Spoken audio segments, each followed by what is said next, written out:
যুক্তরাষ্ট্রের পতাকা আর টিউলিপ ফুল নিয়ে ওয়াশিংটনে অন্যরকম এক প্রতিবাদ। সেনা পরিবারের সদস্যদের অংশগ্রহণে এক বিক্ষোভ সমাবেশ। কোনো অজুহাতেই যুদ্ধ দীর্ঘায়িত না করে অবিলম্বে ইরানে যুদ্ধ বন্ধের দাবি তাদের। পাশাপাশি যুদ্ধ অবসানে প্রেসিডেন্ট ডোনাল্ড ট্রাম্পের ক্ষমতা কমাতে কংগ্রেসে কার্যকর পদক্ষেপ নেওয়ার দাবিও আন্দোলনকারীদের।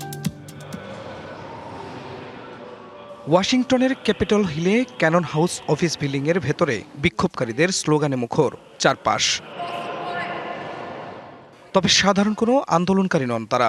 যুক্তরাষ্ট্রের সাবেক সেনা সদস্য এবং বর্তমানে কর্মরত সেনাদের পরিবারের সদস্যরা যোগ দেন আন্দোলনে।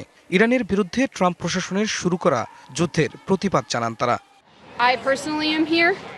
একজন প্রাক্তন সৈনিক হিসেবে আমি জানি যুদ্ধ শুধু বেসামরিক জনগণেরই নয়, সেনাদেরও কি ক্ষতি করে।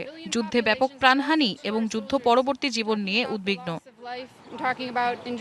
অ্যাবাউট ফেস সেনা সদস্যদের সংগঠনের ব্যানারে অন্তত 150 প্রতিবাদকারী অংশ নেন এই বিক্ষোভে।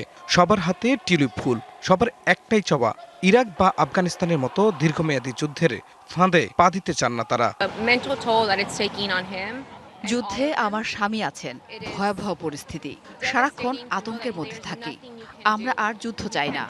ট্রাম্পের এই বেপরোয়া আচরণ থামানোর ক্ষমতা কংগ্রেসের আছে।